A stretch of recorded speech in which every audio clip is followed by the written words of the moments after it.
G'day and welcome to the Ball Boys Fantasy Basketball Podcast. So, you've done your draft, you've got your team, now what do? How to prepare for week 1. Let's go! Jordan open, Chicago with the lead! Bryant to Shaq! Not a game, we talking about practice. LeBron James with no regard for human life! Anything's possible! Out to Allen, his three-pointer, bang! Curry for three. Wow! Unbelievable! Making it rain in New York. We the North are now we the champions. Not the destination, it's the journey. Mamba out. G'day and welcome again to the Ball Boys Fantasy Basketball Podcast. I'm your host, Mitch Casey, and you can find me on Twitter at BallBoysNBA and on Instagram at BallBoys Fantasy Basketball. Today we are going to be talking about a bit more of a philosophy or strategy topic. Basically a checklist on how to prepare for week 1. So obviously all the content we've done so far this season or the preseason has been about the draft and nailing your draft. And whilst the draft is very important, it can create the biggest change in value that your team can start the year with. It is not everything. By all the time, a team that maybe drafts the best player isn't the team that wins your fantasy league. It is very much about how you approach the season, the changes, the additions, the trades you make during the season, and also a little bit of luck sprinkled in there as well. So today's video is going to be talking about the biggest things that I think you should be doing to make sure that you're ready for week 1, so that you can make the biggest opportunity for the season to improve your team, because there's going to be a lot of wild shit that happens in week 1. There's going to be a lot of strange things. We're going to get lots and lots of data. Teams are going to be rolling out their main lineups. The preseason lineups have been a bit all over the place.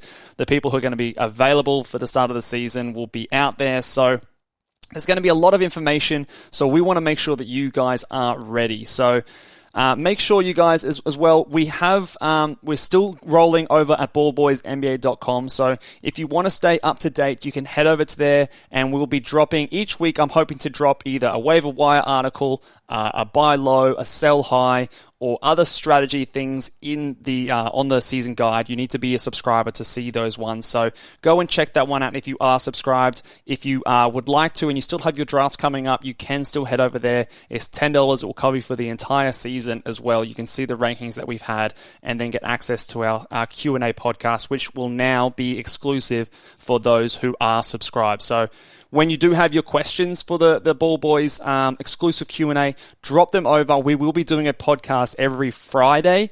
So it will be your Thursday night. So if you get your question in by late Thursday night, we will be answering them on Friday morning. So head over there, drop your questions in there, and we'll be doing those once a week. So now that we've got that out of the way, let's head into how to prepare for week 1. The first thing that I'm going to suggest that you guys all do is make a watch list. Sounds very simple enough, but I know a lot of people don't do this for some reason. Make a watch list. All the fantasy sites should have the option available, but go in there and on your watch list, make sure you're selecting guys that you think that have a high potential, a high upside. There's no point filling your watch list with players who have low upside or you know are going to be out there as starters, but they're not really going to do anything. Players who are just boring types. Your watch list should be filled with guys that have high potential, that if they do break out, you can immediately see that on your watch list, grab them, pick them up before anyone else notices and they have to scroll through all their players. So make sure you've got a watch list and keep an eye on that watch list regularly to start the season. On that watch list as well, you need to also be aware of what your team's strengths and weaknesses are and which categories you might need to stream in the future. So for this, what I mean is, after your draft, you should be having a basic understanding of how good you are in certain categories. For example, if I'm punting field goal percentage, I know that I'm not going to be looking to stream guys in field goal percentage to help my team because I'm so far behind a lot of the other teams in field goal percentage. It doesn't really make sense to add a guy who his main strength is field goal percentage unless he's going to be so good and so valuable that I can then trade him off to another team. So that's where you've got to make the distinction. If you've got two guys that are, you think might be similar in terms of overall value, but one of them is getting his value from field goal percentage and blocks, and you're punting those two categories, the other guy is getting his value from points and threes and steals, then that's the guy that you're going to take if he suits your build a lot better. The other thing can also be said about if you know that you are close in a few categories, so you're looking at a few of the other teams and you think that the assists might be a category that are close between you and a few other teams, then you want to be very much on the eye out for players that could potentially help you in those categories. So backup point guards or guys that have playmaking upside, you want to make sure they're in your watch list so that if there is something that catches your eye with those guys, they're going to be top of your priority to go and add so that you can strengthen those areas that might be the difference between losing in the playoffs or losing in the regular season matchup and winning. So be making sure that you have an idea of what your team's strengths and weaknesses are so that can help inform you about which players you're going to be adding off the waiver wire and which trades you're also going to be making as well. The next little thing that we're going to talk about, again, pretty obvious. Look at your first matchup. Who are you versing? What are their strengths and weaknesses? Identify the categories that you think are going to be close. For example, I know in my Locked On Fantasy Basketball Bowl, the team that I'm versing is a very heavy punt team. They're punting all the guard stats. They're punting free throw percentage, threes, points. Their assists are terrible.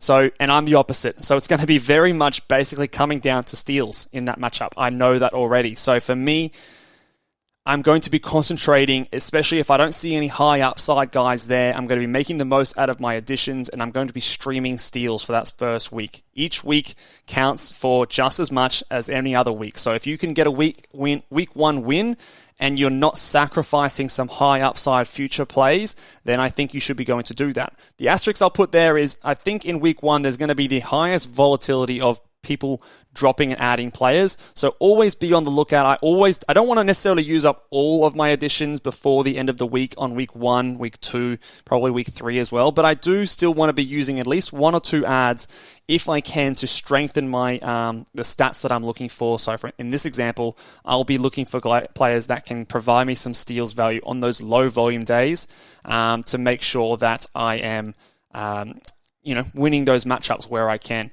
The other thing that you should also be looking at is, again, if there are high upside plays on the waiver wire, prioritize them. If not, then I think streaming should be your second priority. Again, keeping maybe 1 ad up your sleeve if something does change and there is a high upside guy that presents himself at the end of the week there. The next thing that I'm going to spend a little bit of time on, and this is probably the most important lesson that I can teach anyone, especially if you are new to fantasy basketball and this will be your first time in week 1, do not panic. Weird shit happens in week 1. So many players will start hot, so many players will start cold, and you will see the rankings on Yahoo, the rankings on Fantrax, on ESPN. Rankings will be all over the place. They will be absolutely wild. And this means that the rankings to start maybe the first month of the season, they mean next to nothing. They honestly don't mean a thing because things like percentages, steals, blocks, turnovers, all of those low volume or wildly swinging categories will change the rankings of players dramatically. So don't get sucked in by a player's rankings in the first month of the season. It will completely change over the course of the year. Don't panic. Don't drop anyone who is a top 50 guy that you drafted inside the top 50, 60, 70 spots because you drafted them there for a reason. They have good potential. If you were going based on the recommendations that I've given you, be confident that the guys you've drafted in those spots, they're going to be okay. Don't panic. Especially what some people will do is they will sell. They'll trade those players because they're not putting out the stats that they expect them to. This is what we call selling low, and this is the opposite of what you want to do. If you've got a guy who's sucking for the first couple of weeks of the season, the best thing to do, in my opinion, is just to wait it out because when you trade them, you're going to get 50 cents on the dollar. You're not going to get the same value in return, and that's a losing mentality. It's a losing recipe for disaster. So the best thing to do is just to suck it up and wait it out. Their time will come. If there is something that is obvious, again, tune into this podcast. We'll talk about it, but that's when you make a decision. But I don't think you should be making those calls in the first week or two of the season. So don't panic. The biggest thing I would recommend, especially for those in the later rounds, so the last round guys, is look at a player's role first. A role should always supersede a player's production. So especially those late round guys, if you've got a guy here that's starting, getting good minutes, he's getting good usage, but maybe the shots just aren't going in, then that's fine. That's good. He's getting the usage that you want him to do. That field goal percentage will change, and it will change his ranking completely. Watch the role. Watch how the team is doing their rotations. That's the biggest thing first. Watch their minutes and watch their shot attempts. Those are probably the two biggest things that need to happen. And do that before you worry about a player's ranking or how well they're playing, because these things will change very, very dramatically. So keep an eye on that.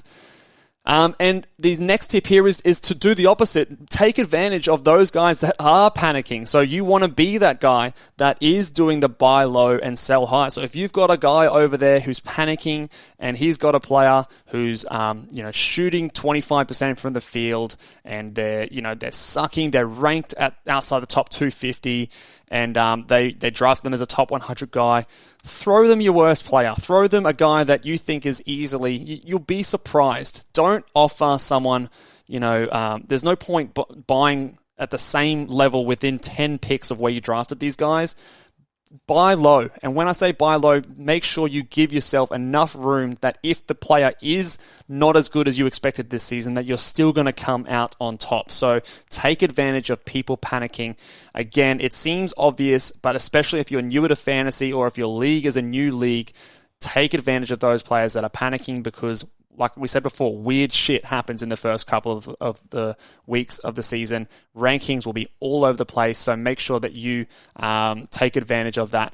When you do your trade offers, use the rankings to your advantage. Tell them that, I'm giving you a top 50 guy and he's like outside the top 200. Like, it's awesome, I just need this player or whatever. Use the narrative. He came into the camp out of shape, or he's not a hooper, or whatever it is. Like, use narratives to your example. Don't just send a trade request out there and just hope that the player accepts it. I always find it better to communicate with them, whether it's on Facebook or, send them a message in the trade or the chat or whatever it is on the platform. Sometimes if you're playing on a Discord server, message them through the Discord first, have a conversation, and get a gauge on how that person is feeling about a player.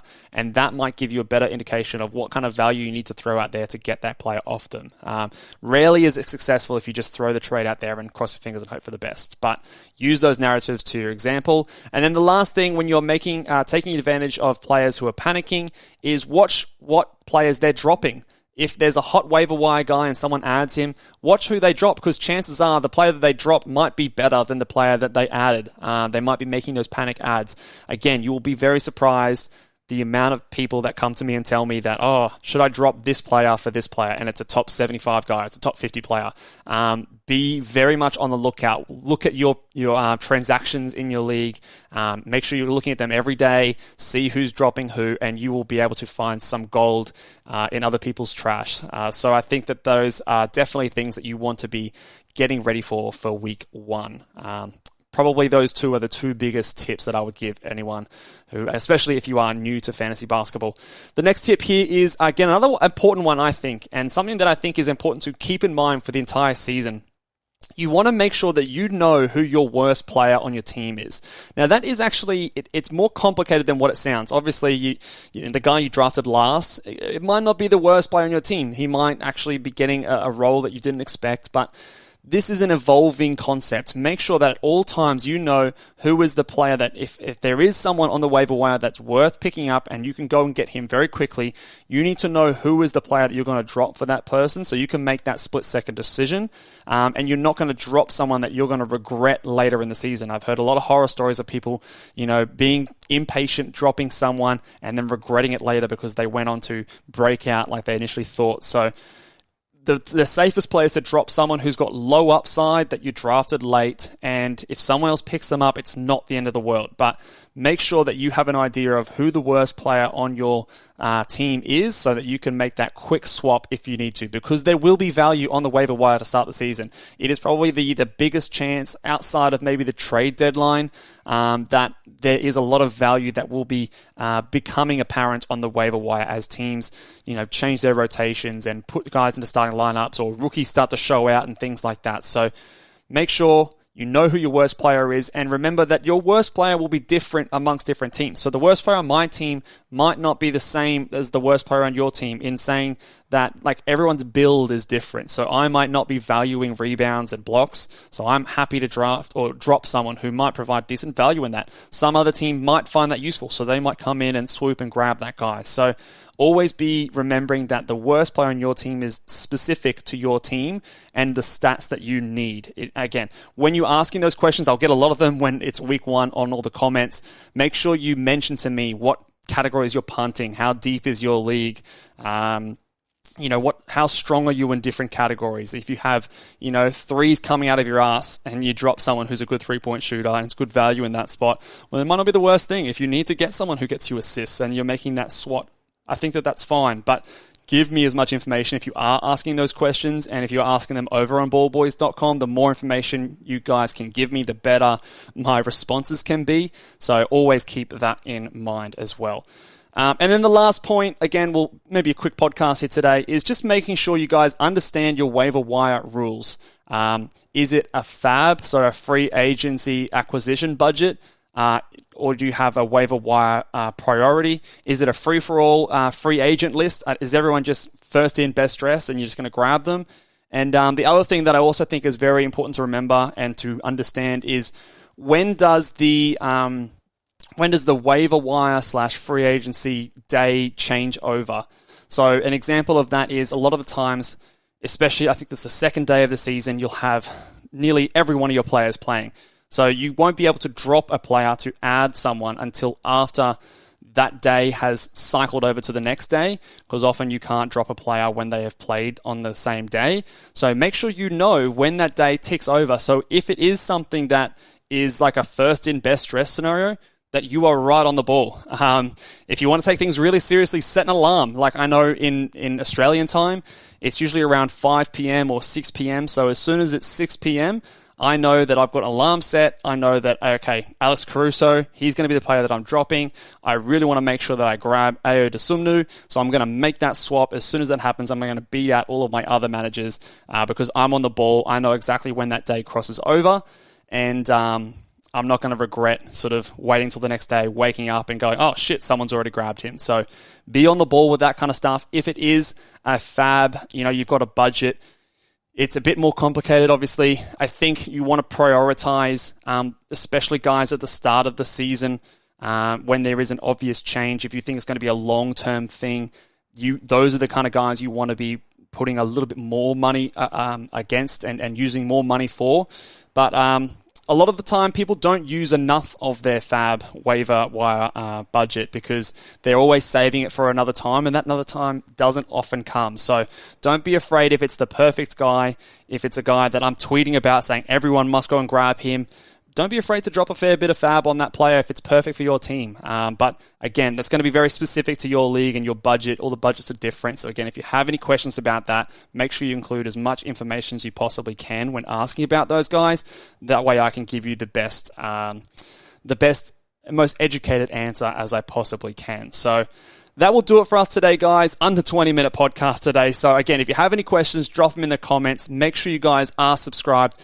Plenty of content coming this season. Tomorrow is going to be the last podcast before the season starts. I'm going to be talking through my award predictions for MVPs and all that sort of good stuff, and my playoff predictions for both the East and the West as well. So talking some real NBA, and then we're watching basketball, guys, and we're going to get into a nice routine. I'm hoping to do about 3 podcasts a week.